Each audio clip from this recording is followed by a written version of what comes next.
Bueno, Sí. pues mira, hoy vamos a tratar de intercambiar como unas ideas, vamos a tratar de aglutinarlo todo en una hora y ya para que también te puedas ir a descansar. Un poco, pues mira, la idea de la ética habla de un tema de las virtudes, ¿no? Y en lo virtuoso, pues digamos, hay varias consideraciones. Unas, pues las virtudes tienen que ver con un modelo de actuación en sí misma respecto de cierto encargo, por ejemplo, o bien tiene que ver algo más con la persona en sí misma. Entonces hay algunos autores que han tratado de identificar cuáles son este conjunto de características virtuosas para la impartición de justicia.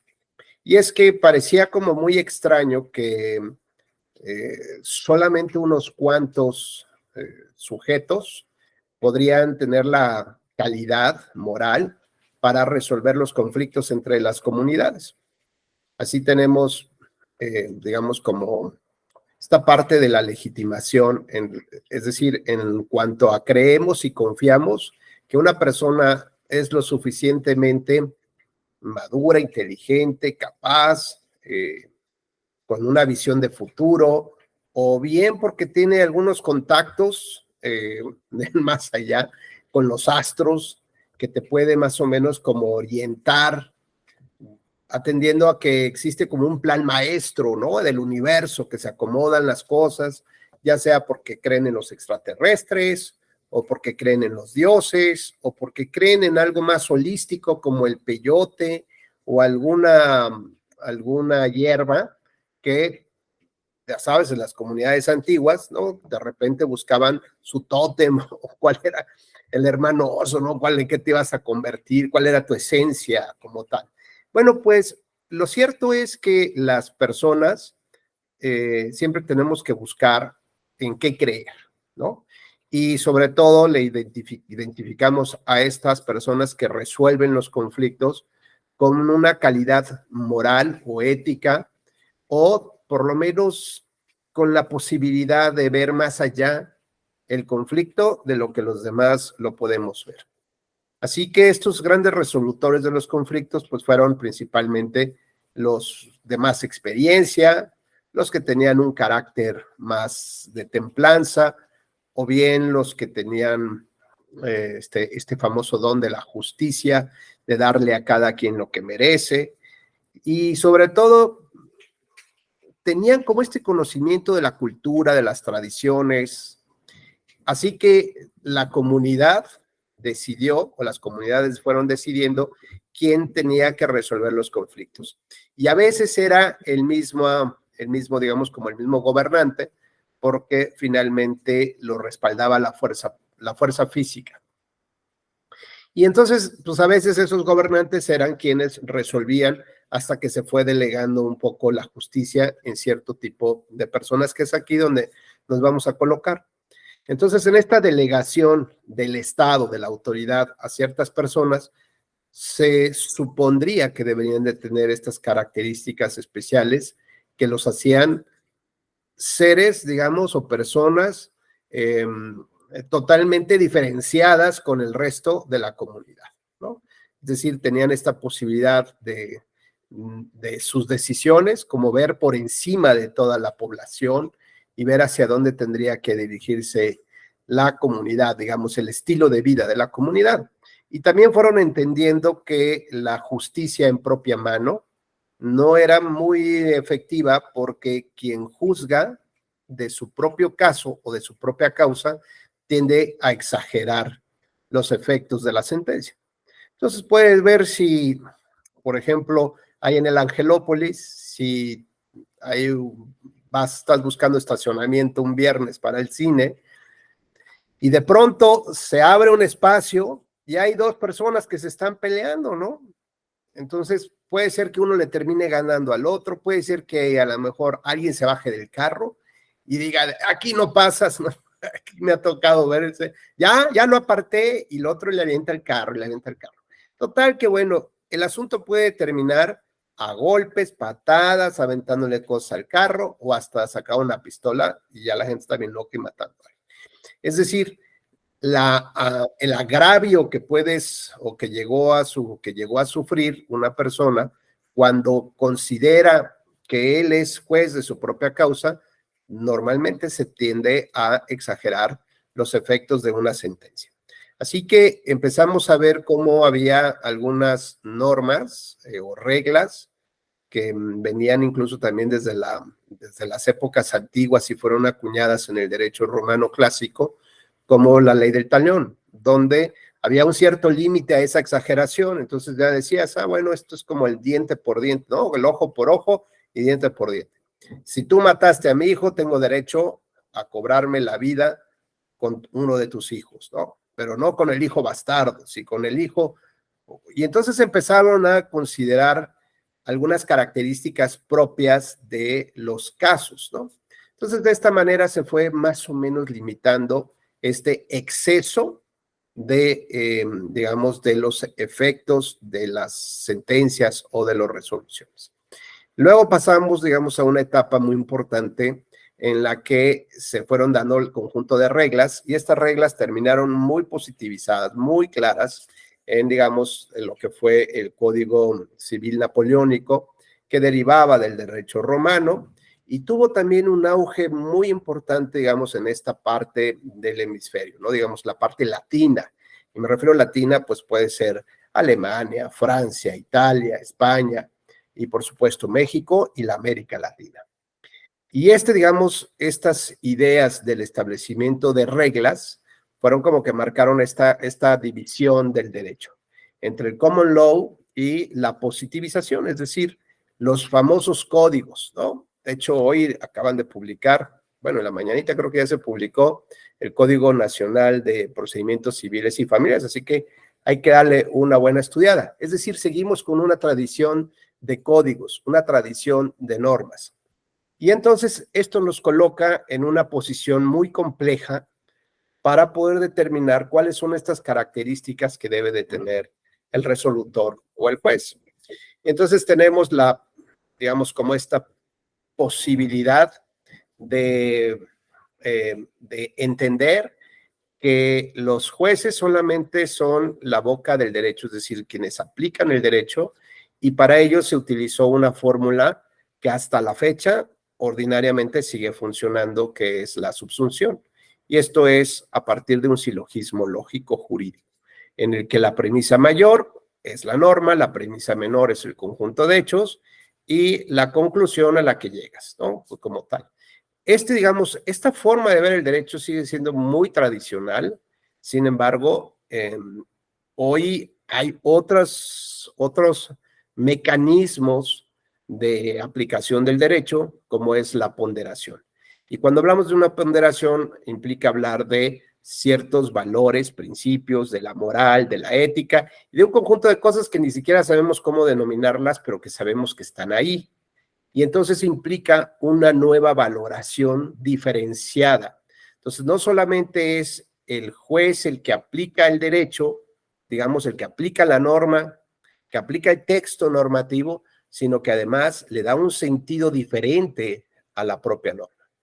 Y a partir de la reforma al artículo primero constitucional de 2011, hoy nos invita o nos obliga a llevar a cabo otra nueva visión o concepción de la aplicación del derecho.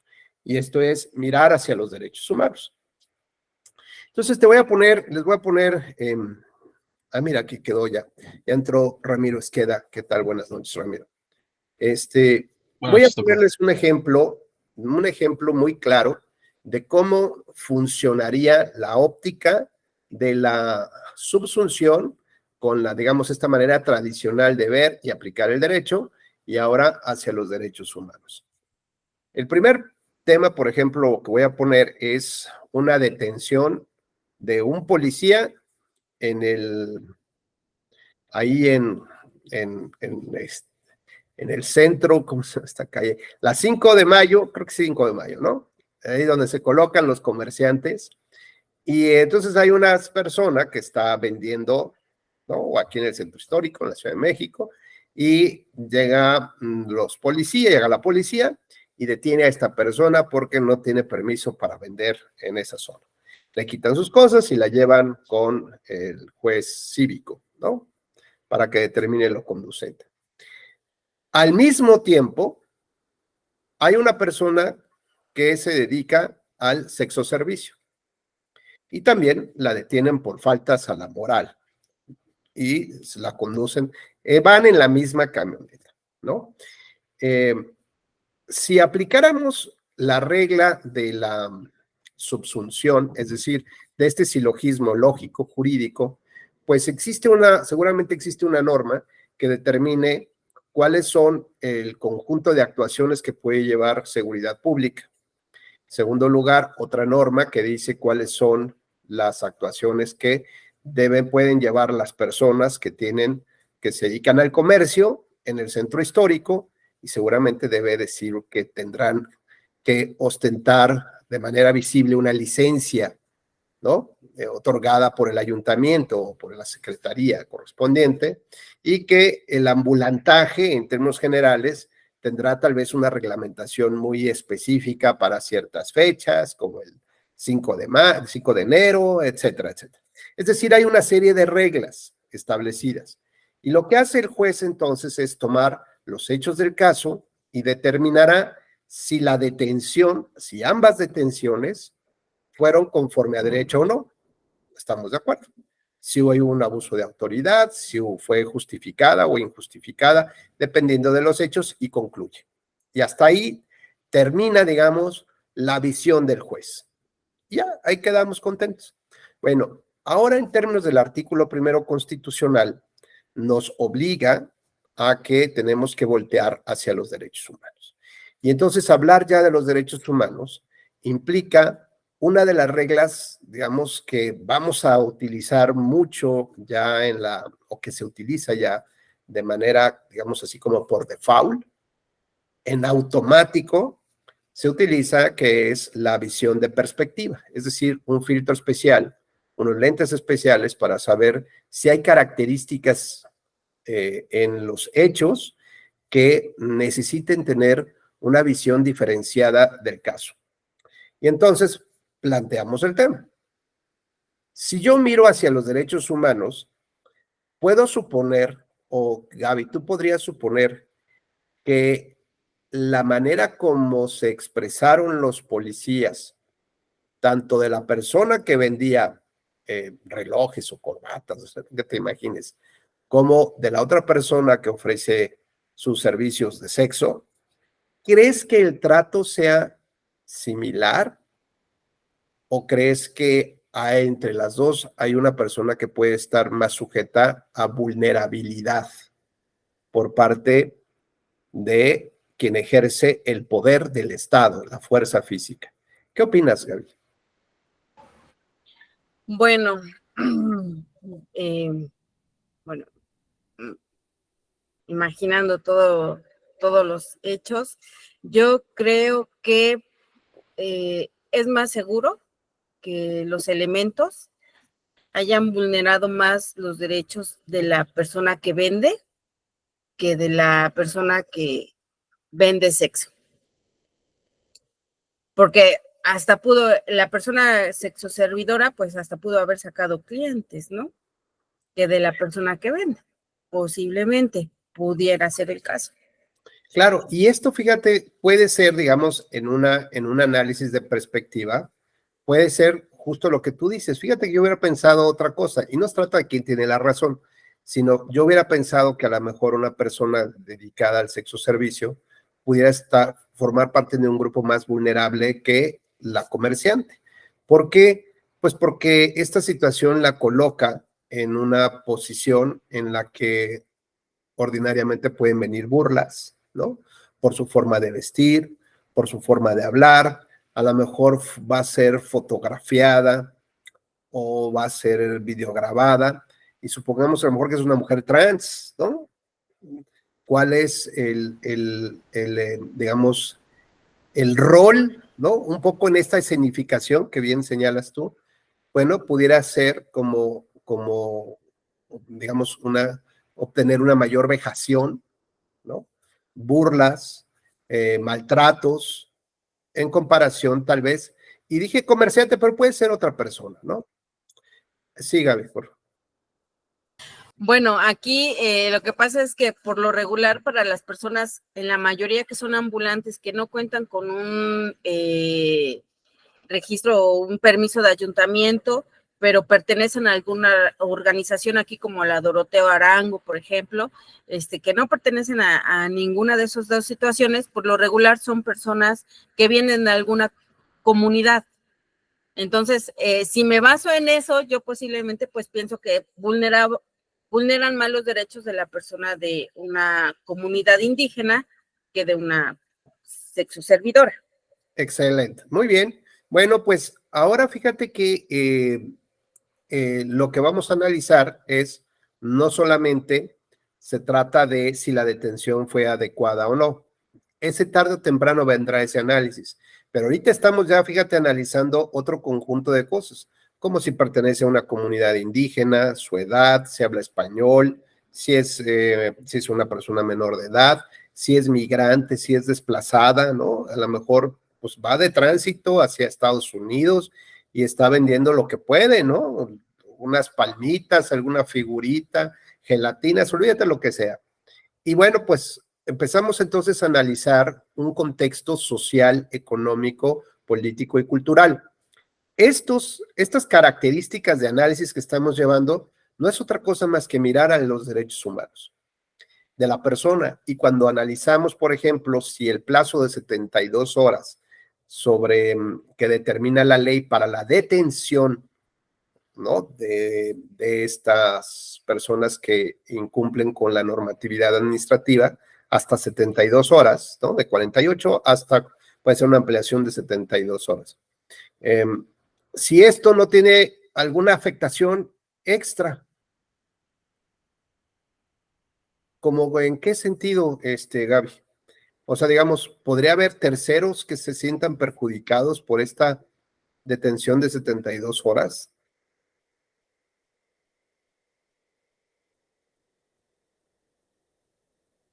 Imaginemos otro caso, totalmente, nada tiene que ver con detención. Imagínate que en el próximo proceso electoral de presidente de la República, los consejeros electorales determinan un acuerdo en el cual todo el personal tiene que estar 72 horas o 48 horas. Bueno, ya sé que así pasa, con o sin acuerdo, ¿no? Pero bueno, 72 horas, imaginemos. ¿Crees que haya algunas otras personas de tu familia que pudieran estar afectadas por esa determinación? Sí, por ejemplo, pues conocería obviamente a los que viven en mi casa, ¿no? Que dicen ser mi familia, los conocería si no tuviera ese lapso tan laboral tan extenuante, mis mascotas, pues sí, claro, también, No, sí claro. habría una afectación. Y claro, y por ejemplo, si yo estuviera en ese lugar, pues me preocuparía porque a lo mejor tengo un bebé y no tengo con quién dejarlo, ¿no? ¿Por qué? Porque la mamá también trabaja o a lo mejor soy padre soltero. Es decir, veamos cómo el conjunto de derechos humanos, cuando se hace un análisis de perspectiva, lo que te obliga es a tratar de ver el fenómeno en su mayor integralidad, de la manera más compleja posible para poder entender todo el fenómeno que estás analizando. Y entonces, por ejemplo, en el caso de la sexoservidora o de los comerciantes, 72 horas probablemente sea un plazo demasiado excesivo que pone en alto riesgo otros derechos humanos como la salud, la vida, ¿no? El libre desarrollo de personalidad, etcétera, etcétera, etcétera. Así que las medidas del Estado que, digamos, con el surgimiento de la idea o del concepto de los derechos humanos a partir de la Segunda Guerra Mundial, y aunque los justnaturalistas digan que no existen los derechos humanos, bueno, hoy existen y están en la Constitución, así que no entramos en ese debate just filosófico, sino lo que debemos de entender que esta idea de los derechos humanos viene aparejada, es decir, como la otra cara de la moneda es con la actuación del Estado. Es decir, el Estado, ¿qué tiene que hacer para que esas personas o todas las personas puedan ejercer de manera adecuada sus derechos? Por ejemplo, el otro día que estaba preparando una conferencia, ya me quedé dormido como hasta las 3 de la mañana, ¿no? Y todavía tenía que tomar un vuelo y tal. El chiste es que a las 6:30 que me desperté, 7 casi de la mañana, que me desperté, en la mesita de noche había un café y un croissant, ¿no? Y dije, ay, qué bonito despertar así, ¿no? Que, se ve que hice algo bueno en estos días, ¿no? Y también me di cuenta que la persona que me hizo favor de subirme el café, pues se levantó más temprano, tuvo que hacer más cosas y yo solamente me desperté y ahí estaba. Y como me quedé preparando la conferencia, pues también dejé mi constitución y mi convención americana. Inmediatamente reflexioné esta parte, Ramiro y Gaby, en el sentido de que así como me desperté y estaba el café y el croissant, también estaba un conjunto de derechos humanos que yo no he hecho nada para ganármelos, simplemente más que despertar y ejercerlos. Pero hay otro grupo de personas o muchos grupos de personas que no tienen esa suerte que yo he tenido, despertarse y ahí tenerlos, sino que ellos tienen que pelearlos. Generaciones atrás de mí tuvieron que morir por tener esos derechos. Pero no solamente eso, hay personas también que pues tienen una condición diferente, un estilo de vida diferente, una situación diferente, que no pueden ejercer los mismos derechos que yo ejerzo. Se tienen que esforzar 2, 3 o 4 veces. Por ejemplo, en el caso de las mujeres, para poder tener el mismo sueldo que los hombres, el mismo puesto que los hombres, ¿no? La misma preferencia de puesto, no, pues es que solo los hombres, no, es que el secretario, es que no sé qué, bueno. Y entonces vemos cómo a ese conjunto de personas les ha costado más o tienen que pedalearle más. Pero aparte hay, en esa categoría, seguramente hay alguien que está todavía más abajo en la categoría. Entonces, tú bien señalabas, Gaby, pues se trataba de una mujer comerciante, pero que es indígena. Entonces ya está en otra categoría todavía mucho más abajo. Es decir, si analizamos a una mujer comerciante y a una mujer comerciante indígena, pues es evidente que va a tener por parte del Estado, de quien ejerce la autoridad, seguramente más vejaciones, más violaciones, ¿no? Más burlas que la otra persona. Y si esta persona fuera mujer comerciante indígena de 14 años de edad o 15 años de edad, con un bebé, pues seguramente va a sufrir más violaciones, más restricciones y le va a costar muchísimo más, ¿no? No sé cuántas vidas le va a costar para tener los mismos derechos que en términos generales tiene Ramiro, Gabriel, Gabito y yo, perdón, ¿no? Básicamente, un poco es esta idea. Entonces decíamos que la otra cara de la moneda no solamente se trata de ver los derechos humanos y cómo los ejercemos, sino que el Estado tiene que tener esta conciencia y por lo tanto tiene que tomar nota de qué tendría que hacer para que estas personas puedan de una mejor manera ayudarles a ejercer sus derechos humanos. Como por ejemplo, una acción afirmativa. Acciones afirmativas, por ejemplo, empezaron, que ustedes conocen muy bien, para las mujeres en la cuestión de género, con las sentencias de las Juanitas, y gracias a los criterios de los tribunales y también, por supuesto, de las autoridades electorales, administrativas, esto del género o de la paridad ya no fue una acción afirmativa, ¿no? Empezó siendo acción, empezó siendo una burla, primero. Después, bueno, primero fue un desplazamiento, después fue una cuota, fue un número. Después del número fue una burla porque, ya saben, ¿no? Pues los partidos determinaban un número de mujeres, pero luego les pedían las renuncias.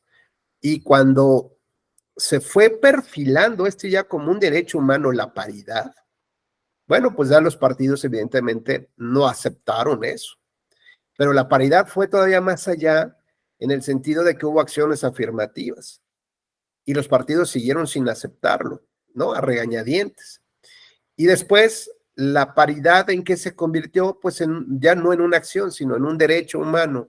Y como derecho humano, todos están obligados a respetarlo. Incluso se decía hoy con la integración del actual Consejo General del INE, ¿no? Como la Cámara de Diputados también estaba reacia a que hubiera una paridad, ¿no? Y alternancia de género en el nombramiento del consejero presidente o presidenta, ¿no? De quien ejercía la presidencia. Y después, bueno, salieron ya como que, ay, sí, nos damos golpes de pecho y luego resulta que es el primer Cámara de Diputados que acepta, bueno, pues a regañadientes, pero luego vendieron bien su noticia. Entonces vemos cómo hay un conjunto de medidas del Estado para favorecer un adecuado ejercicio de los derechos. Siempre es muy importante ver qué tiene que hacer el Estado. Por ejemplo, Ramiro, ¿tú te acuerdas que seguramente en la ley o tendrás ahí algún dato? Hay un conjunto de personas que nacieron con una condición de vida que es no poder ver. ¿Cómo pueden ejercer su derecho a votar si no pueden ver? La ley normalmente, ¿qué dice? ¿Qué establece la ley?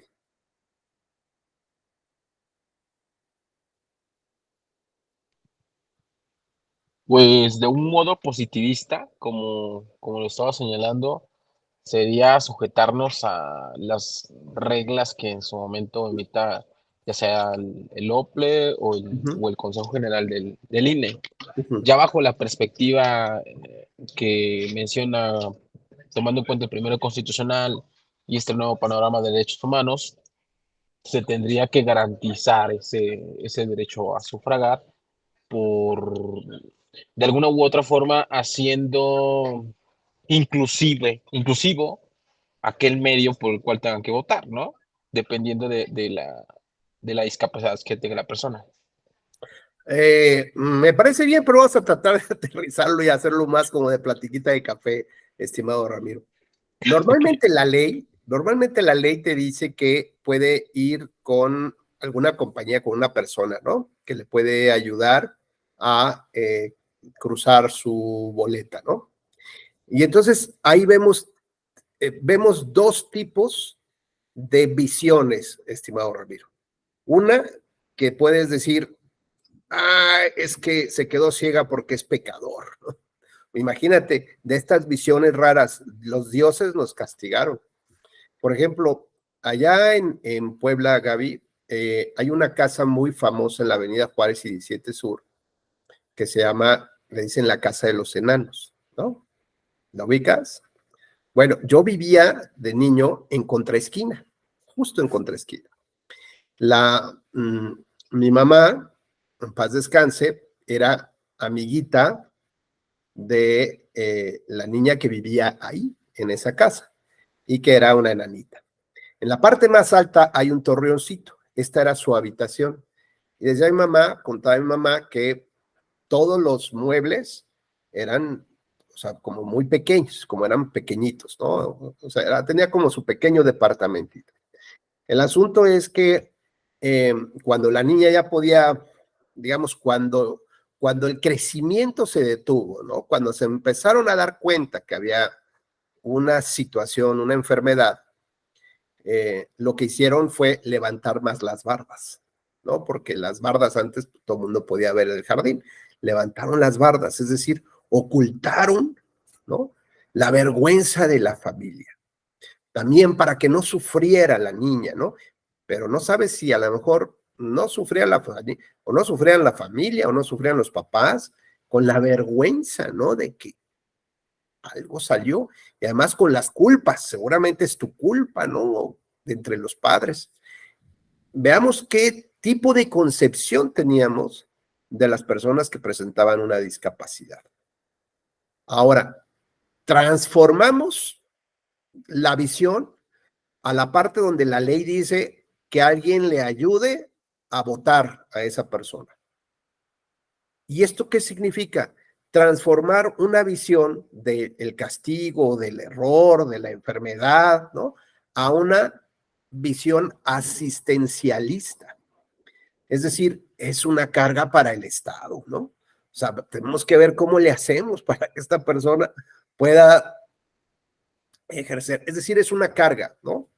Y el Estado tiene que contribuir a que ese grupo de personas, pues medianamente puedan llevar a cabo una vida más o menos parecida a las nuestras, pero claro que están totalmente identificados, recluidos, ¿no? Y por ejemplo, antes existían los hospitales psiquiátricos, ¿no? Los lugares donde, como por ejemplo este del Batam, bueno, pues ya están prohibidos, ¿no? Este tipo, porque eran una visión asistencialista. Y después pasamos, como bien dice Ramiro, a una visión de los derechos humanos. Entonces ya no es un tema, digamos, de que es un castigo del cielo, tampoco es una carga para el Estado, sino que todos tarde o temprano sufrimos una discapacidad, ¿no? O una incapacidad. Por ejemplo, hoy yo te puedo decir, estimado Ramiro, que me siento con una deficiencia, por ejemplo, para poder entender las nuevas tecnologías. Me siento con una deficiencia para entender las nuevas aplicaciones, los nuevos juegos electrónicos, ¿no? Los nuevos juegos en computadora que juega mi hija. O sea, no tendría yo cómo mover los dedos en realidad para poder, ¿no? Ni la capacidad para ver cómo funciona. No puedo, de verdad. ¿Y qué tal si esto es el nuevo estilo de vida? Es decir, las 4 grandes transformaciones o revoluciones que ha habido en la humanidad, la primera fue entre los que descubrieron el fuego y los que nos quedamos viendo, oh, el fuego, oh, no, oh. Bueno, esa será la primera. La segunda es con el hierro, ¿no? Entonces nos quedábamos con nuestra flechita y otros que venían todos armados, ¿no? Con espadas, escudos, el hierro. Tercero, las máquinas y la imprenta, ¿no? Y los que seguíamos sembrando, ¿no? Los aguacatitos y todo. Y otros que ya tenían una producción impresionante. Y la cuarta gran transformación es la revolución tecnológica, la aparición del Internet, las plataformas digitales, las redes sociales, transformaron completamente la humanidad.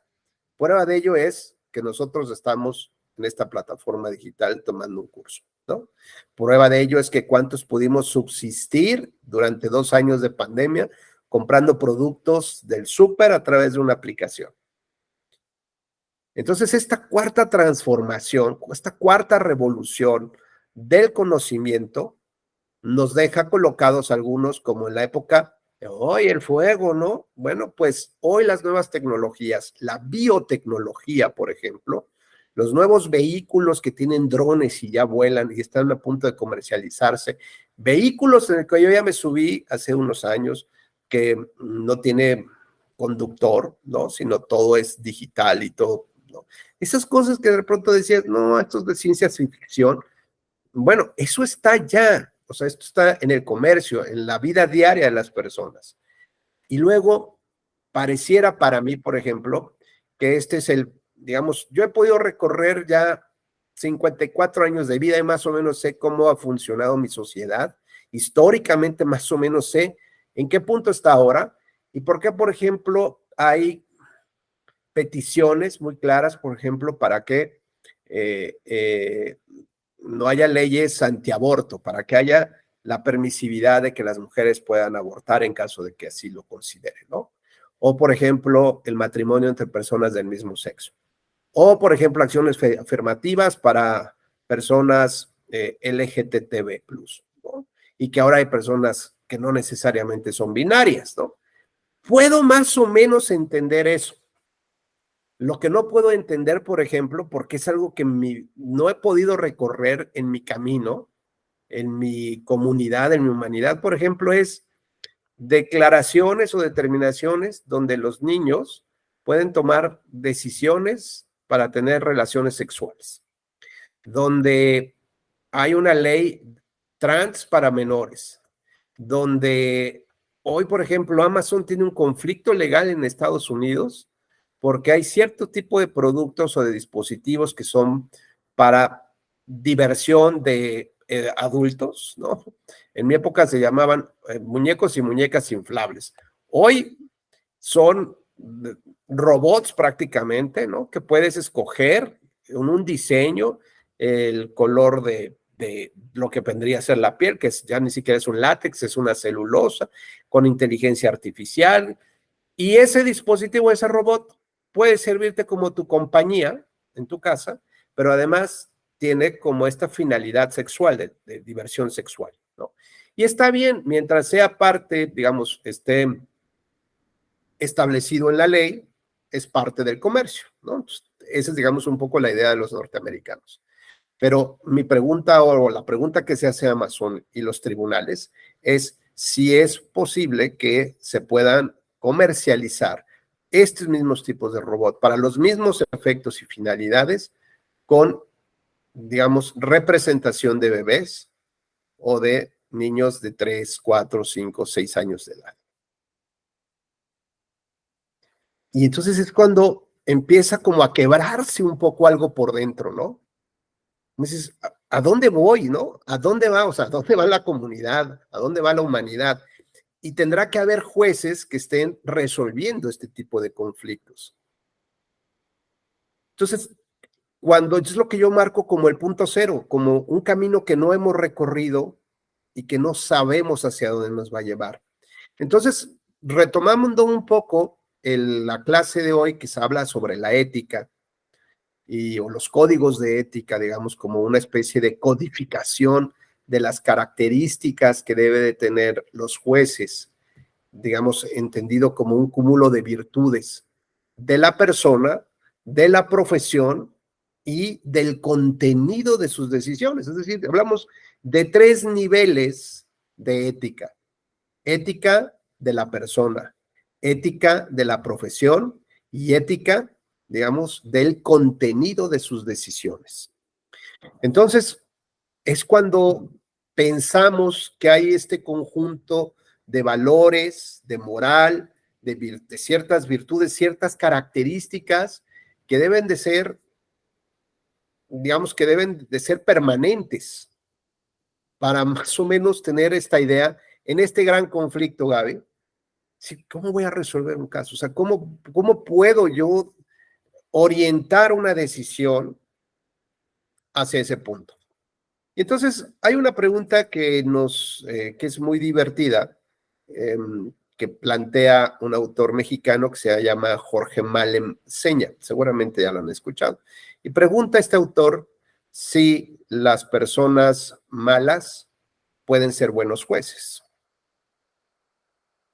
Y es interesante el debate, ¿no? Por ejemplo, si yo tengo, digamos, necesito un arquitecto, un ebanista, alguien que me haga un mueble de mi casa y contrato a una persona que resulta que es un asesino serial,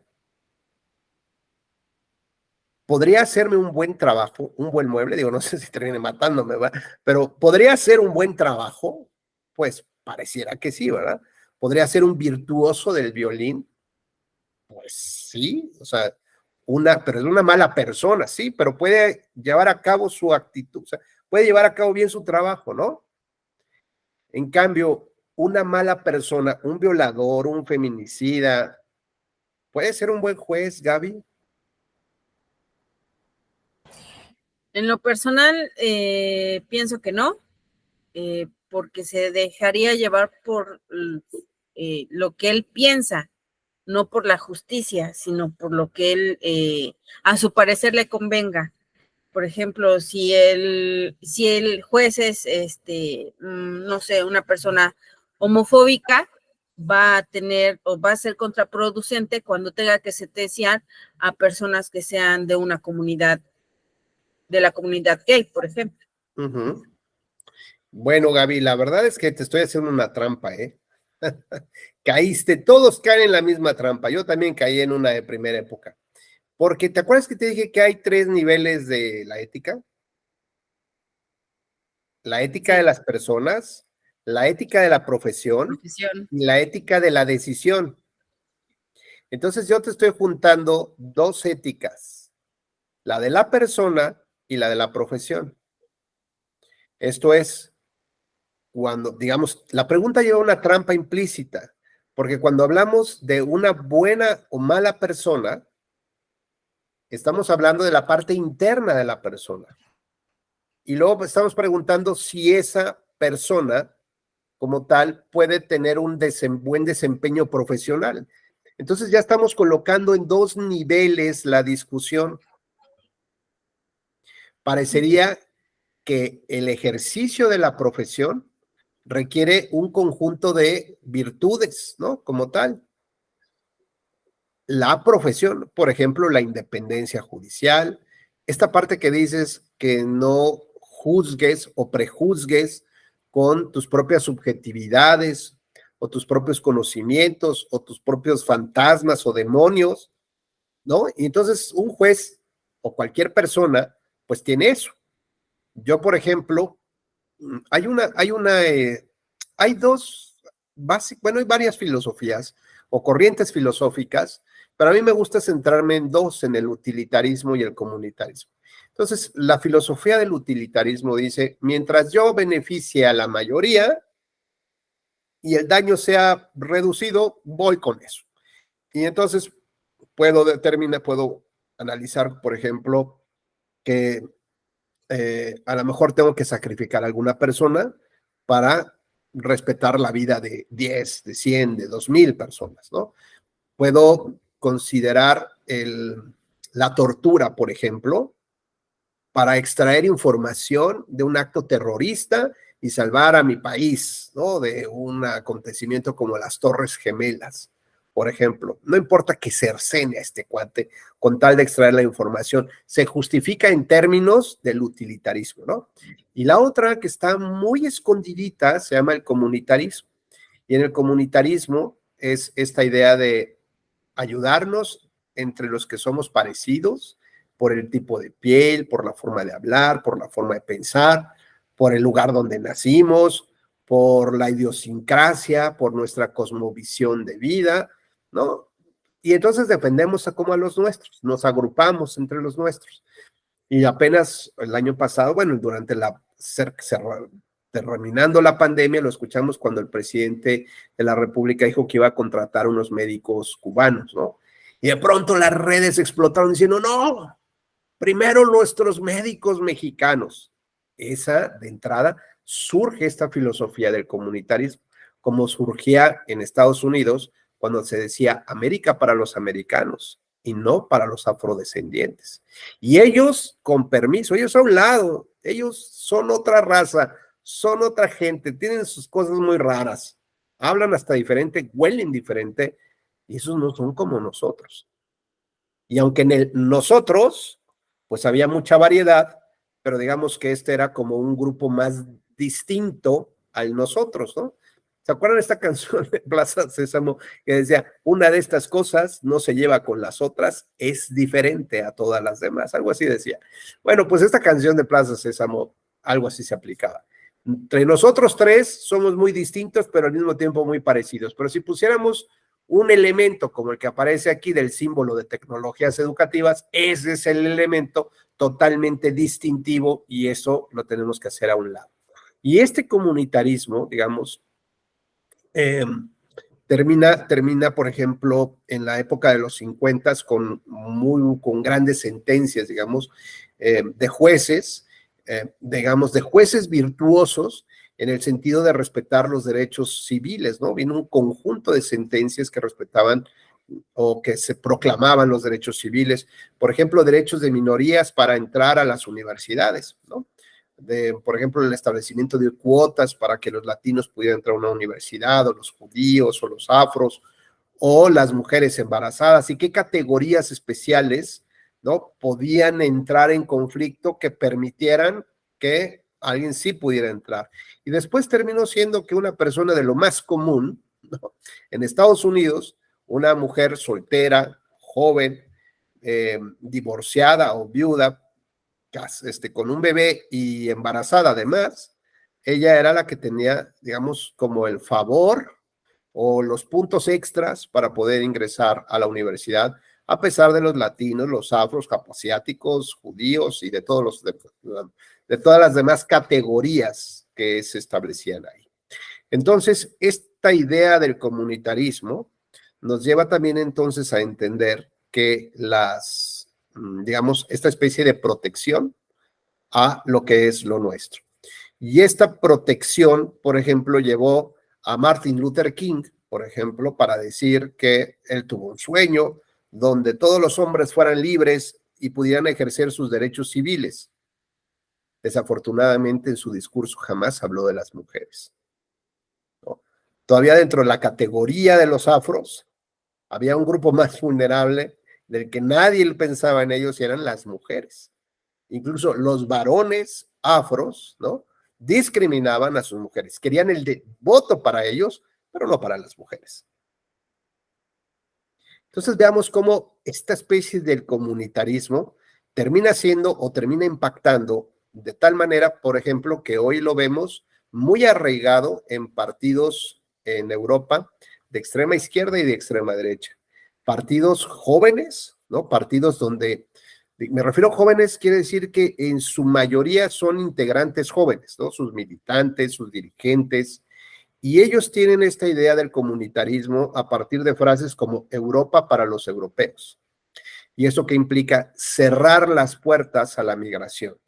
¿Por qué? Porque también es un poco entendible esta idea o este mundo tan moderno y tan complejo en el que estamos viviendo, en el que, por ejemplo, Gaby, imagínate que de pronto, pues lo que tú o las personas, digamos, si hay 3 proveedores, llamémosle así, de recursos económicos en tu familia, en tu casa, pues resulta que viven solamente 3, ¿no? Los alcanza muy bien para lo que necesiten, sin mayor problema y la vamos llevando. Y resulta que después nos caen los tíos, los primos, y de 3 subimos a 10 y no aportan, o aportan muy poquito, ¿no? Y se la pasan ahí con los pies en la sala, ¿no? Tirado, rascándose el callo, y a ver qué hay en la comida, y todo el mundo está comiendo. Son de esas vacaciones, esas de terror, pero pues se nos ocurrió o nos cayeron ahí. Ya que se vayan estos, ¿no? Porque el nivel de vida de la familia va disminuyendo y además, pues luego ya llegaron los amigos de los amigos, las novias, los novios de estos, y entonces resulta que tu casa ya no es tu casa, ¿no? Hay más personas con otras características distintas a tu familia, a tus ideas, a tus protecciones. Entonces, si de repente tenías la tradición de que en las noches veían, por ejemplo, las noticias o alguna serie, alguna cosa, hoy ya no. Hoy se ponen a cantar, se ponen a jugar, y los sábados que era para limpiar la casa, no, pues un desastre.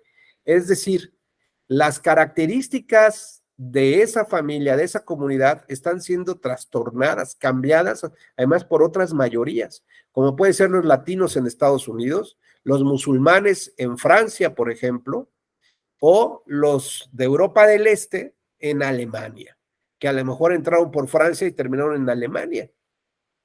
Y los recursos, tarde que temprano, se empiezan a acabar. Digamos, el gran nivel cultural, ¿no?, de educativo o de seguridad social que existía, hoy ya no se ve así. Los franceses tuvieron que ampliar la edad para la jubilación de 50 a 54 años y les incendiaron Francia. ¿Por qué? Pues porque ya no alcanzan los recursos, de por sí no alcanzan, pero además, si tienes una horda de musulmanes que no te aportan y que tienes que proveerles recursos, casas, servicios, pues los que nos considerábamos franceses con estas características comunes, resulta que ya no nos alcanza. Por eso es que están estas ideas de partidos políticos de extremas de cerrar puertas a la migración y recuperar Europa para los europeos. Y esto, pues evidentemente, implicará que haya resoluciones de jueces que tengan que ver cómo van a proteger ahora este conjunto de derechos humanos en este contexto no solamente el que comentabas, estimada Gaby, de la mujer comerciante indígena, ¿no? O que si podía tener sus hijos, etcétera, sino ahora, ¿qué pasa con los desplazados? ¿Qué pasa con la migración? ¿Son sujetos también más vulnerables? Bueno, pues aquí yo me sé, cuando estaba yo de magistrado en Monterrey, cuando era presidente de la sala regional, hay un lugar que se llama, está en Tamaulipas, que se llama San Fernando, creo que me parece, San Fernando. Y ahí habían detenido a 2 o 3 camiones de autobuses con personas que iban hacia Estados Unidos, iban hacia Laredo. El chiste es que los detuvieron los grupos criminales, los bajaron y les dijeron, si quieres vivir, tienes que entrarle aquí al grupo. Y si no, pues te vamos a matar. Y los formaron así todos, como si fueran paredón, ¿no? Entonces el que decía, por ejemplo, le preguntaron a la primera persona, no, yo sí, no hay bronca, yo me quedo con ustedes. Muy bien. Dice, bueno, pues ahora demuestra que eres digno de quedarte con nosotros. No, pues lo que quieran, ya, bueno, le pasaban la pistola, mata al de junto. Le tenía que disparar, pero oye, no, espérame, no. Ah, no, le disparaban a este. ¿Tú quieres estar con nosotros o te mato? No, que sí, pues dispárale al de junto.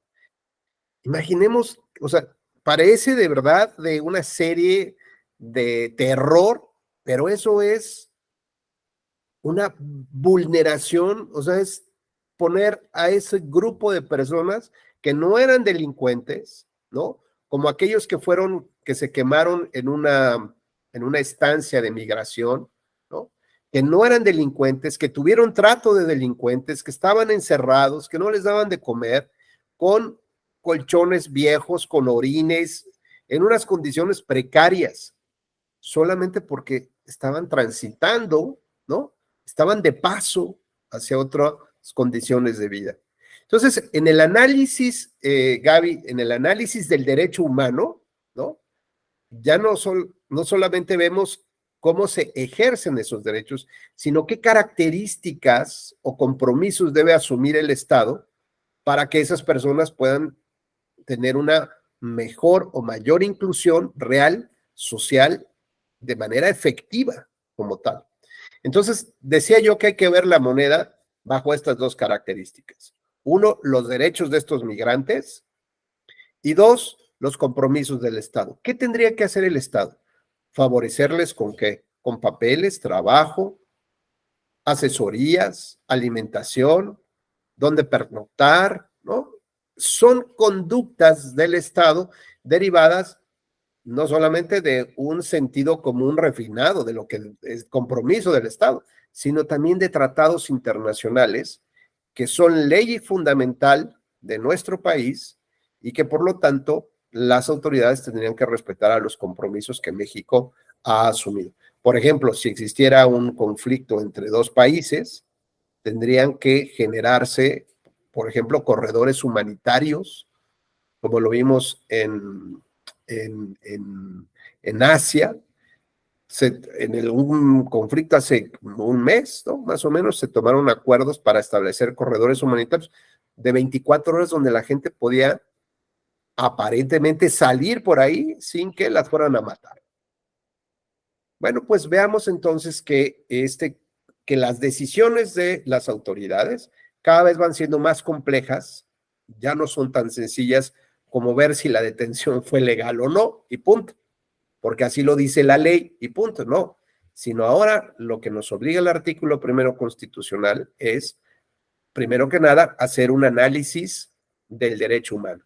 Segundo, un análisis de perspectiva para saber si tengo que juzgar con perspectiva de género, de edad, de interculturalidad, de discapacidad, de edad, por ejemplo.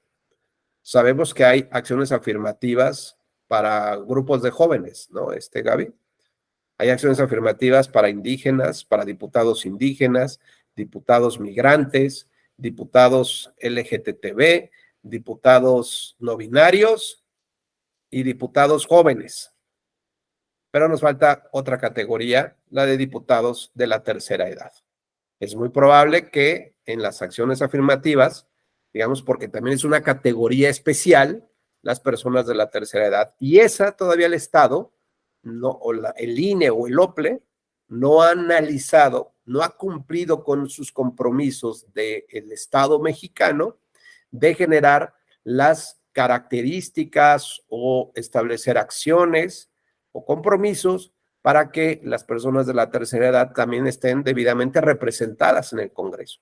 Así como esta historia empezó con las mujeres, pasó por los indígenas, por los migrantes, por los jóvenes, por el grupo LGTB, bueno, pues ahora tendrá que pasar también por las personas de la tercera edad. ¿Cuántas más clasificaciones a características? Pues dependiendo de los grupos identificados, donde realmente tengan una, digamos, una circunstancia que les afecte. Entonces ya dijimos, el juez virtuoso, digamos, la persona virtuosa, tendría que tener ciertas características para poder desempeñar cualquier cargo, ¿no? Y entonces como personas podemos decir pues que debemos de ser honestos, probos, ¿no? Trabajadores, exhaustivos, pues comprometidos con nuestro trabajo, no estar mintiendo, ¿no? Decir que, ay, bueno, pues y así que salga el acuerdo, ¿no? Ya que lo impugnen después, ¿no? Como decían los tribunales locales. Pues ahí que en el amparo se resuelva esto. No, pues esto es una falta de respeto, eso no es ser virtuoso. Entonces son estas características de la persona. Ahora, las características de la profesión para ser juez, pues están relacionadas con la imparcialidad, con la independencia, con la valentía, ¿no? Con esta exhaustividad, por ejemplo, con el estudio constante, permanente, con la empatía, con la sensibilidad, ¿no? Son características de la profesión para ser juez.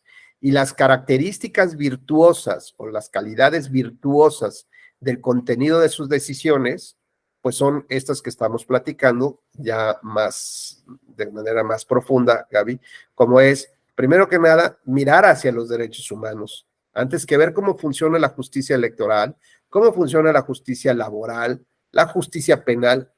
Tarde o temprano voy a llegar a ese punto, pero no me distraigas. Esto lo hacíamos histórica y tradicionalmente desde los códigos romanos y napoleónicos. Ahora yo voy a ver hacia los derechos humanos. Y la diferencia está ahí entre ver si el policía actuó bien o actuó mal, o ver un conjunto de circunstancias que incluso llegan ahora hasta los hijos menores de estas personas que fueron detenidas, ¿no? Es decir, unos subderechos que ni siquiera, o personas que ni siquiera estaban vinculadas aparentemente en el conflicto.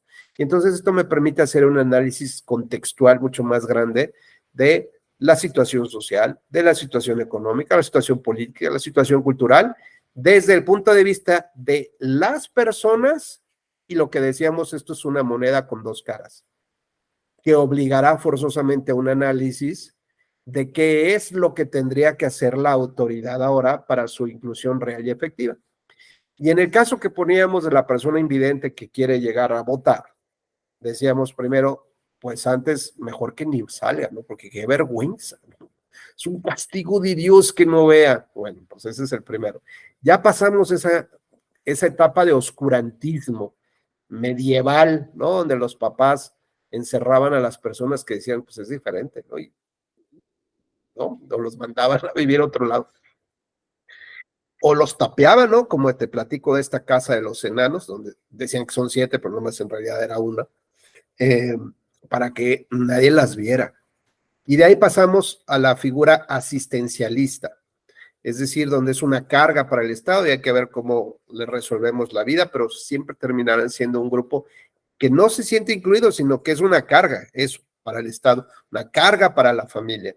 Y el tercero es donde decíamos que, que ahora lo vemos como que todos tenemos podemos sentirnos en algún momento con una situación de vida que, dadas las condiciones actuales de pues sí, de nuestra propia vida, podemos sentirnos diferentes a los demás. Como yo digo, yo me siento muy diferente a los chavillos que manejan la computadora espectacularmente. Yo siento que ya no entiendo y siento que no entro a ese mismo rollo que ellos, ¿no?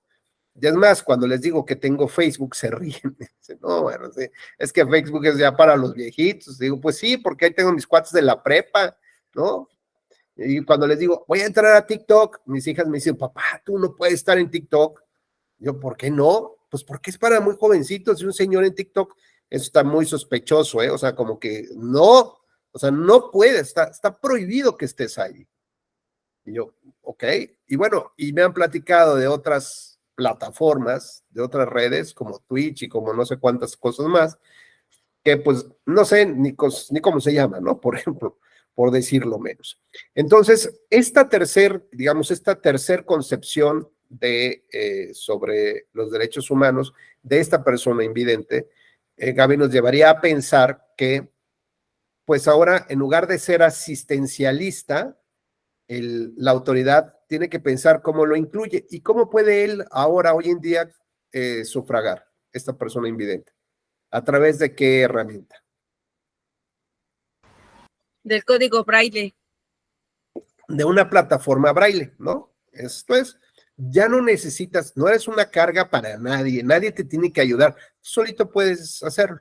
Ahora, imagínate, Gaby, que ya está en la mampara, le dieron su plantilla, ya la cruzó y ahora tiene que salir de la mampara y dirigirse a las urnas. ¿Volvemos a ayudarle o qué hacemos? Ya estamos en una tercera etapa, ya no es pecado, ya no eres una carga. A ver, señor, venga, no sabe cómo cómo prender la tele, Power, aquí dice, ay, papá, no puedes bajar una aplicación tan sencilla, o sea, no puedes imprimir. ¿Qué haríamos para conducir a esa persona a las urnas? Poner una casilla especial que esté, pues ahora sí que práctica a lo mejor en la entrada para que no tenga que hacer todo el recorrido que hacen todos los ciudadanos. Me parece bien, una urna especial y hay que meter todos sus votos. ¿Te parece bien? Puede ser. Digo, no lo sé si esté bien o esté mal. Son cosas que se nos ocurren, ¿de acuerdo? Ahora, o por ejemplo, también he visto que hay en el centro, en las calles hay como un riel, ¿no? Y entonces creo que ese riel sirve como para ubicar. Bueno, supongamos que ya libramos, o sea, poner una urna o ese riel o lo que tú te imagines. Ahora, tengo 6 boletas porque hay elección concurrente, las federales y las locales. Tengo 6 boletas, lo cual implica que tengo que tener 6 urnas. Supongamos que esa persona puede identificar también con código braille las urnas, ¿ok? Supongamos. ¿Cómo le haría, digamos, para que pueda meter su boleta en la urna? Yo tengo mi experiencia personal, llevo la boleta, la doblo a la mitad. La voy a meter y no cabe. No cabe. Entonces, la tengo que poner en 4 y ya entró, ¿no? ¿Cómo le hago para que eso que a mí me dificulta, no le dificulte a una persona que no puede ver? No sé, posiblemente algunas instrucciones que se le den al principio de cómo tiene que realizar el doblado de la papeleta para que la ingrese en la urna. Y las urnas identificadas, igual que la misma hoja, para que no se equivoque en las hojas o en las papeletas que va a ingresar en las urnas. Y resulta que está la rendija ahí y está aquí. ¿Cómo le hacemos para evitar eso?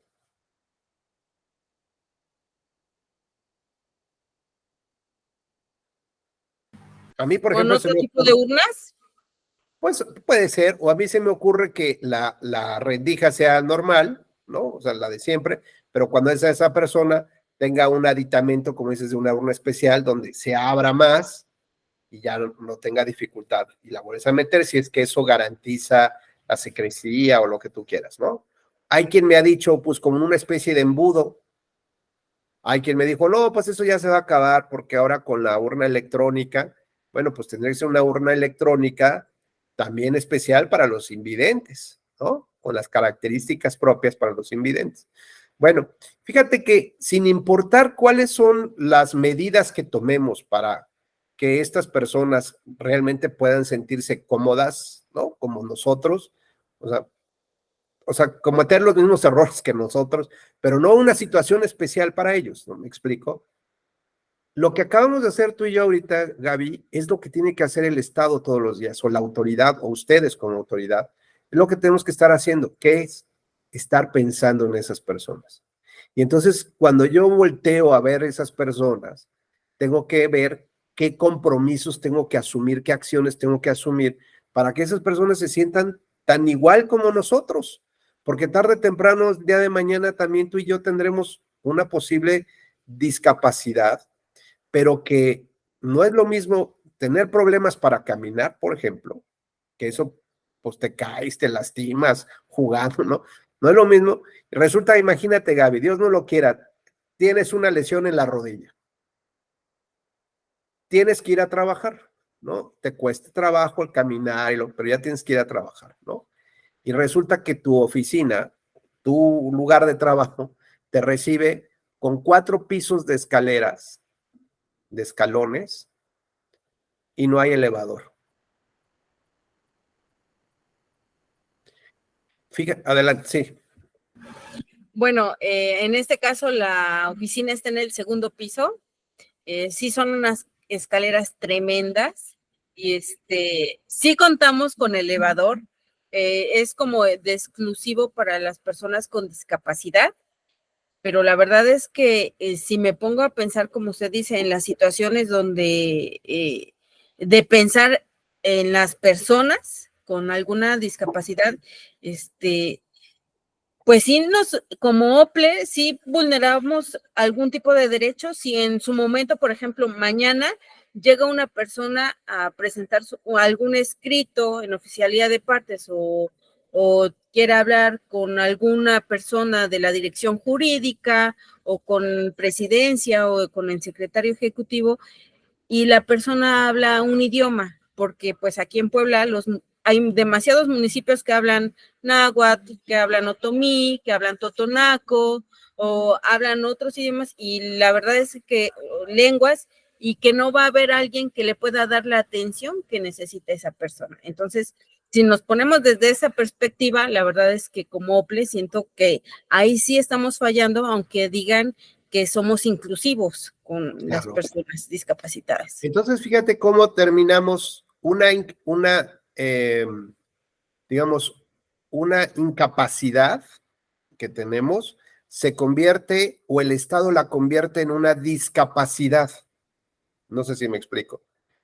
Si no tienes el elevador, estás incapacitada o discapacitada, pues, para poder subir y ejercer tu trabajo. Entonces, no solamente se trata de un problema personal, que ya de por sí ya tienes tu bronca, sino aparte las condiciones mediante las cuales el Estado no te ha permitido que de la mejor manera puedas sobrellevar tu condición de vida, ¿no? Y entonces, aunque te duela la rodilla, pero si te ponen un elevador o te ponen unas rampas o puedes pasarte al primer piso, puedes realizar tu trabajo como las demás personas. Si, por ejemplo, no puedes ver o tienes una dificultad visual, pues poner características especiales en una computadora que te permita llevar al mismo trabajo que los demás. Si eres débil visual o ciego y estás estudiando, estás en la universidad, ¿cuáles son las características que el Estado tiene que brindarte o los compromisos que el Estado tiene que brindarte para que tú te sientas como cualquier otra persona, como cualquier otro de tus compañeros? ¿Qué implicaría? Lo que implica es ponernos a pensar.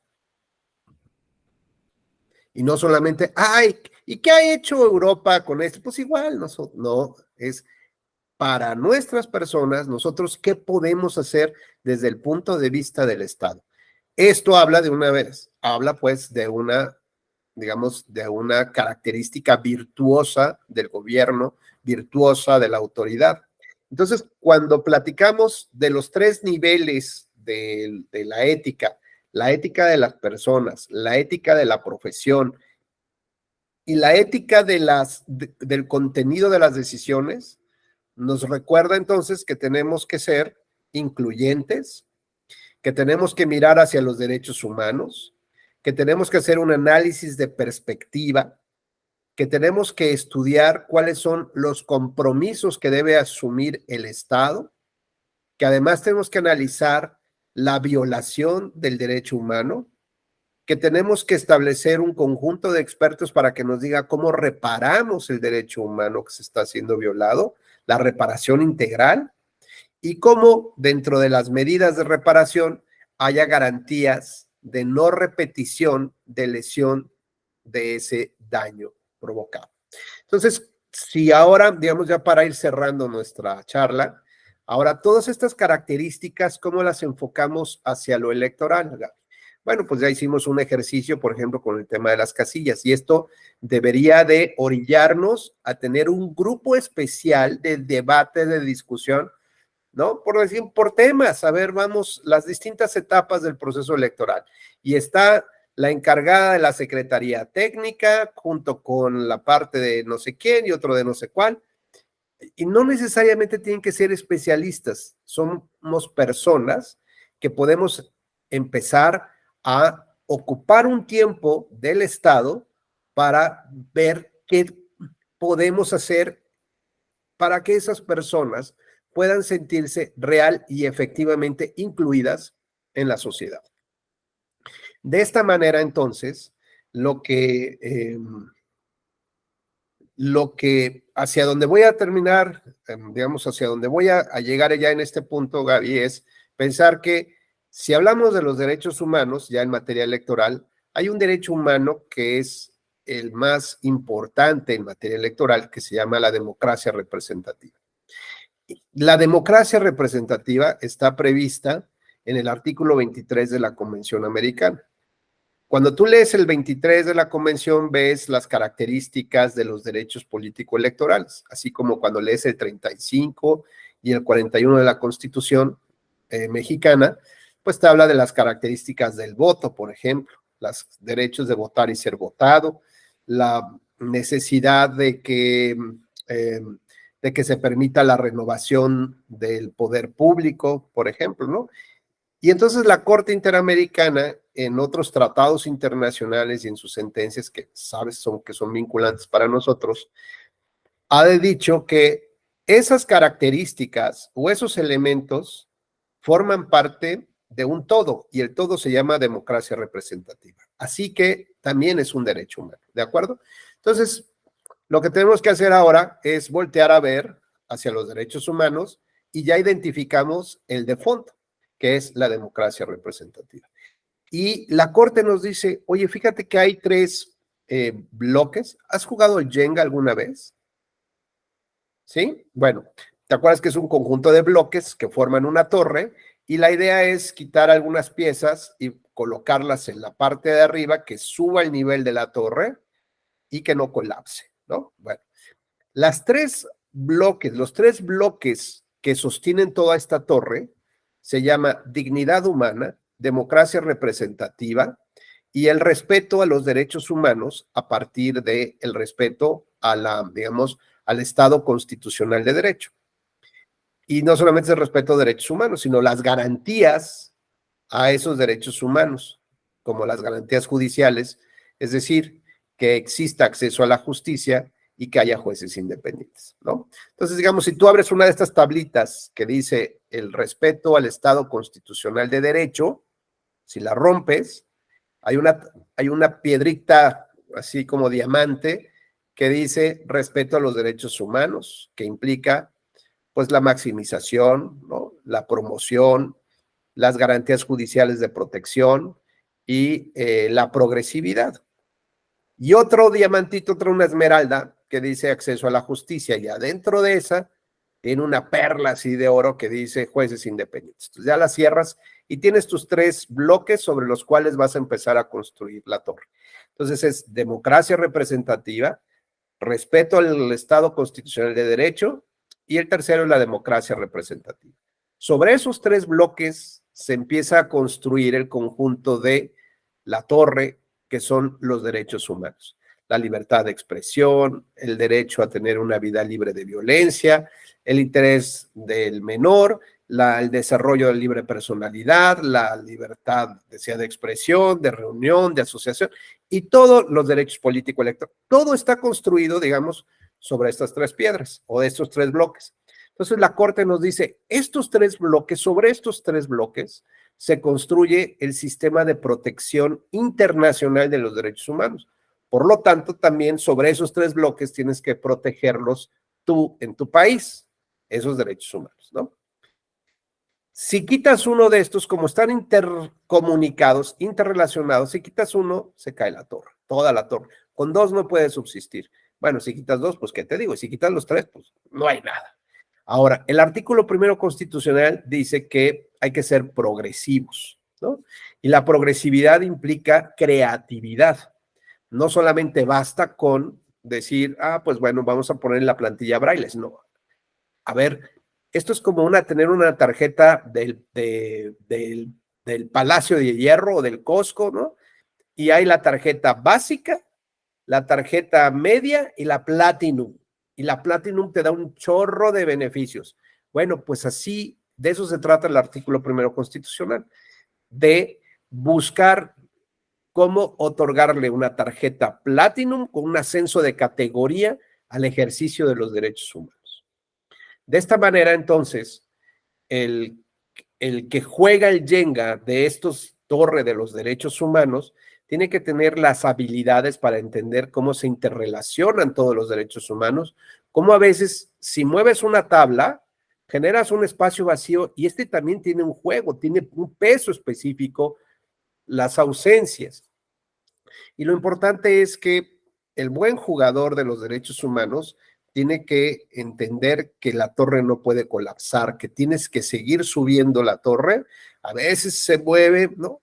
Pero mientras tengas posiciones firmes, fijas, puedes seguir construyendo y habrá un nivel hasta donde el contexto social y el dinero también te lo permita. Bueno, esa construcción, digamos, si nosotros la vemos desde el punto de vista que uno de nuestros bloques de destino se llama, o más bien, que la torre de los derechos humanos, de libertades, que es un estilo de vida al cual yo de manera legítimamente estoy aspirando a tener todas esas libertades, o sea, es vivir en esa torre de mis derechos humanos. El camino que me lleva allá se llama democracia representativa. Es como si fuera el puerto de destino, mi paraíso, que está en la Toscana, en Italia. Y ahí está mi torre de los derechos humanos. Y la única aerolínea que me lleva ahí se llama democracia representativa. ¿De acuerdo? Ahora bien, si eso es un derecho humano, resulta que cuando yo analizo un caso electoral, tengo que ver, o me comprometo, digamos, por la ética del contenido de mi decisión, tengo que ver hacia el derecho humano. En segundo lugar, tengo que ver el fenómeno o el caso desde el punto de vista de, como segmentado, de perspectiva. Si se trata de una mujer de la tercera edad, indígena, interculturalidad, etcétera, etcétera. Para entonces empezar a discutir todo el contexto, no solamente del derecho humano de la democracia o de la mujer, de participar como candidata, sino lo que está alrededor. Por ejemplo, financiamiento público que se destina a los partidos políticos para sus campañas electorales. Ok, bueno, es un tema y ya se aplicó, el Consejo General ya lo emitió y resulta que Gaby tiene una duda técnica. A ver, estamos hablando que hay candidatas mujeres. ¿Se está respetando la paridad? Sí, porque está el 50-50 y ya sabes, paridad horizontal, digo paridad vertical, luego la paridad horizontal, etcétera. ¿Y eso es suficiente? Y entonces dices, Oye, pero ¿no tendrían que disponer también del 50% de la lana? Es que no, es que eso, pues el partido es el que decide. No, pues igual que decidan sus candidaturas. Que la paridad no implica tener, no solamente tener la posibilidad de llegar, sino contar con todas las condiciones necesarias para que puedas llegar. Sí. Ah, y esas condiciones necesarias implican que financiamiento público. Sí. Entonces resulta que el criterio, digamos, el acuerdo del Consejo General del INE estaría corto o mocho si no se dispone que los partidos tienen que destinar el 50% de su financiamiento de campaña para financiar las campañas de mujeres. Y por ejemplo, si te dicen, Gaby, mira, no, Gaby, aquí está mi factura, 8 millones de pesos me costó, o 3 millones de pesos me costó la asesoría jurídica para todos mis candidatos, hombres y mujeres. Sospechoso esto. Preguntas a las mujeres candidatas, oigan, ¿ustedes sabían que tenían un despacho jurídico que las asesorara? No, es cierto. Ni nos enteramos que había despacho jurídico. Ah, entonces el partido te está mintiendo. Entonces, como Estado tienes que generar las condiciones, las obligaciones, las actuaciones para verificar que esa lana le llegue también a las candidatas mujeres. Entonces, empiezas a ver cómo todo el fenómeno va haciendo, digamos, con este análisis del contexto, va teniendo repercusión en otras áreas y en otras actividades como tal. A eso es lo que se quiere referir justamente la ética del contenido de las decisiones. No sé si tengas alguna duda, algún comentario. Creo que ya perdimos a Ramiro, se habrá ido ya por los tacos y no invitó. No, doctor, aquí estoy. Ramiro, ¿alguna duda o comentario? Pues en realidad creo que en ese rubro respecto de abonar a a la igualdad material o sustantiva, el Tribunal Electoral se ha trabajado bastante por medio de las acciones afirmativas, ¿no? Creo que tiene bastantes precedentes que fueron muy novedosos. Vaya, podemos hablar, por ejemplo, de las consultas a comunidades indígenas, las acciones afirmativas, ya lo comentó respecto al género, e incluso personas no binarias con la sala regional especializada. Creo que de este tema el Tribunal Electoral, pues sí tiene como que es un gran referente Uh-huh. para estudiar estos temas. Y luego, Pues ese señor, oye, imagínate, por ejemplo, una acción afirmativa para las mujeres sí, en el transporte público, ¿no? Entonces, es que los vagones del metro, donde nos subimos con los hombres, siempre nos andan ahí metiendo mano, nos andan insultando, apestan a rayos, no se bañan, ¿no? Queremos una acción afirmativa. Entonces, como acción afirmativa, por ejemplo, le pones un vagón rosa, ¿de acuerdo? La mitad de los vagones rosas para las mujeres y la mitad para los hombres. Pero resulta que esa es muy buena acción afirmativa, ¿no? Es un referente internacional, qué bárbaro, que esta autoridad, este estado que tenemos de verdad que es bien abusado, ¿no? Y resulta que los dos primeros vagones de mujeres, los rosas, van llenos, todos los demás vacíos. Y los vagones de los varones, todos, ¿no? Van así apiñados, empujándose, y hay una fila gigante, esperando que llegue algún otro vagón. Y entonces cuando ven que baja una señora de un vagón, ¿no? Solita, todo el vagón para ella, la porra no se hace esperar, ¿no? Y ¿no? Y de todos. Y le empiezan a decir de cosas. La acción afirmativa que buscaba Ramiro, la inclusión real y efectiva. ¿Estás logrando el objetivo? Cuando una persona, una mujer se baja y le mienta en la madre y le dice, tú desgraciada, ¿no? Tú que gozas de todos tus derechos. Antes no le decían eso. Tus acciones afirmativas llevan a eso ahora. ¿Qué hace falta entonces, Ramiro? Más que hablar o decir o establecer acciones. ¿Qué falta de la acción afirmativa? Acuérdate que tiene una naturaleza básica, que es su transitoriedad, ¿no? Las acciones afirmativas que el tribunal ha establecido o el INE ha establecido, ¿hablan de algún periodo de su temporalidad? ¿Cuánto tiempo? ¿Un año, 6 meses? Pues es que es parte de lo complejo de la acción afirmativa, que de alguna u otra forma tendría que atender un problema de desigualdad estructural, pero justamente es, bueno, ¿y en qué momento acaba? Pero tú mismo dime, ¿en qué momento crees que acabe? No hablo del tiempo. ¿En qué momento crees que ya hay que quitar esos vagones rosas y azules? ¿En qué momento crees? Pues en el momento en que los hombres aceptemos que las mujeres pueden ir en el mismo transporte que nosotros, ¿no? En el momento en que consideremos que una candidata mujer puede ser presidenta de la República.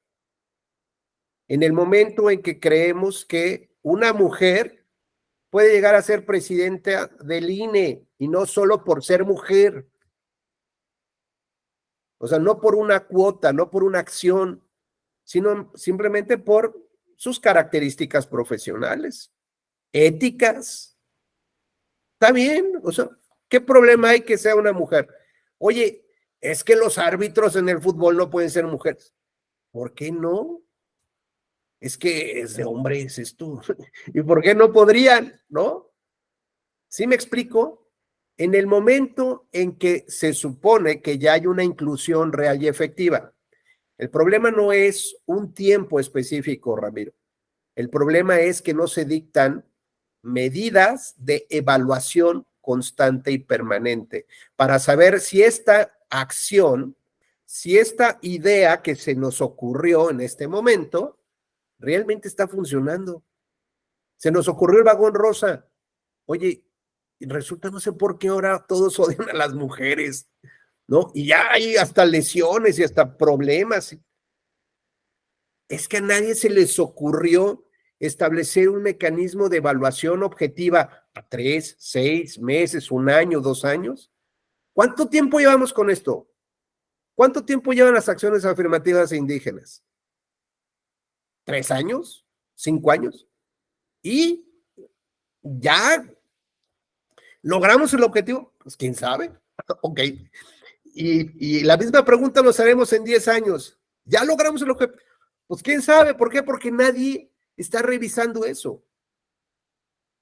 ¿Cuál sería el objetivo de una acción afirmativa para diputados migrantes?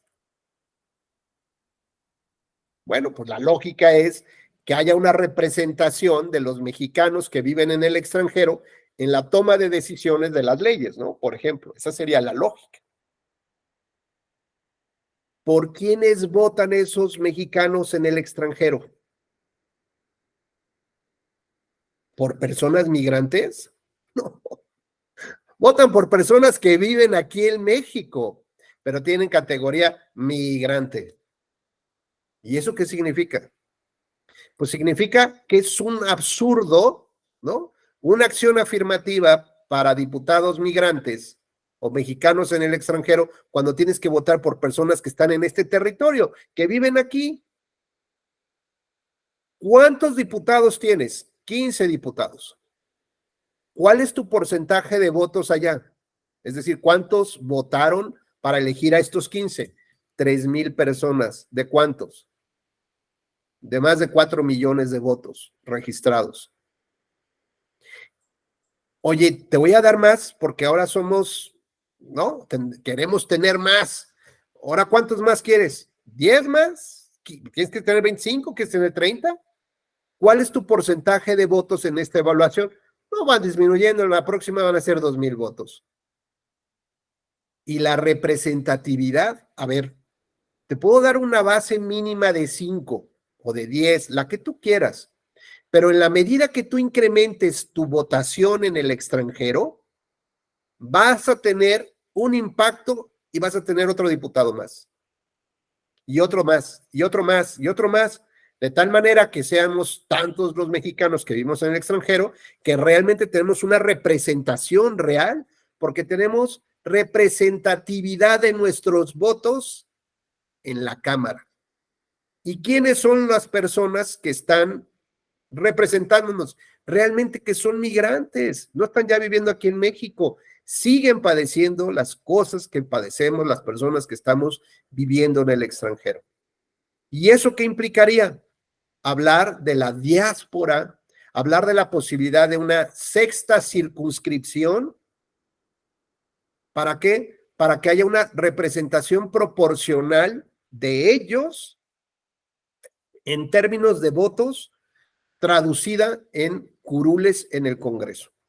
Entonces, está bien, está padre lo que dice Ramiro. Qué bueno que los tribunales y el INE se pongan las pilas pensando en esto, pero el trabajo no está terminado. El trabajo ni siquiera creo que ha empezado. ¿Por qué no ha empezado? Porque si no tienes mecanismos de evaluación real y objetivo, permanente, constante, pues no te da la posibilidad de saber si vas en esa buena dirección o no. O si ya llegaste, no, pues ahí seguimos. No importa, tú síguete. No. Si ya llegué, ya lo logré. ¿Y cómo sé que realmente llegué? Pues no lo sé. El que diseña las medidas no nada más tiene que ordenarlas, tiene que estructurarlas de tal manera que puedas tener esta evaluación. Y a lo mejor nuestra ruta no es esa, acciones afirmativas. A lo mejor nuestro tema está en otro lado, en la sensibilización, en la capacitación y educación cívica. Y no necesariamente tiene que ver con acciones. A lo mejor es un mecanismo para empezarle. Ya lo lograste hoy. Resulta, Gaby, que ya hay la mitad de mujeres en el Congreso de la Unión. ¡Wow! O sea, está padrísimo para la estadística, la fotografía. La pregunta es, ¿el que haya la mitad de mujeres en el Congreso ha beneficiado esto a más mujeres? ¿En políticas para mujeres? Cuando hay acciones o disposiciones en favor de las mujeres, ay, nos sometemos a lo que diga el dirigente del partido. Y salimos a proteger a nuestro presidente, y salimos a proteger a nuestro presidente de partido. El que haya más mujeres, o que haya la mitad de mujeres por lo menos en los cargos de las secretarías de Estado, favorece políticas de mujeres. O sea, estamos viendo que de verdad hay un avance brutal, ¿no? Es más, si lo vemos con los nombramientos de OPLES, de consejeros, de magistrados, ¿no? Hay veces que el Senado sigue votando, ¿no? Por varones, aunque tocaba que fueran mujeres. Y hubo alguna voz de las mujeres que dijera, oigan, no, yo me opongo, no. Entonces, si estas medidas, en realidad, no están acompañadas de estas evaluaciones, de un diseño evaluativo, pues no sirven de nada. Probablemente sirvan, ¿para qué? Para que haya más gritos y sombrerazos, y en lugar de incorporarlas, lo único que estás provocando es mayor desprecio de el grupo que hoy se siente discriminado, que son los varones. Pues muy bien, pues muchas gracias. La verdad es que me dio mucho gusto conocerlos. Estoy a sus órdenes, Ramiro y Gaby. Me encuentran también en Twitter como @Rubén Becerra RB de Victoria, Rubén Becerra RB de Victoria, y en el correo institucional de la Escuela Judicial como Rubén.becerra R, @te de tribunalelectoral.gov.mx, Rubén.becerra R. Pues muchas gracias. Les deseo que pasen muy buenas noches y espero que nos veamos pronto en algún otro curso de la Escuela Judicial. O si no, ojalá coincidamos allá en Puebla, Gaby. Muchos saludos. Claro que sí. Claro que sí. Gracias. Muchas Buenas noches. gracias. Nos vemos, que Buenas- descansen. Hasta luego, bonita noche. Igualmente, gracias.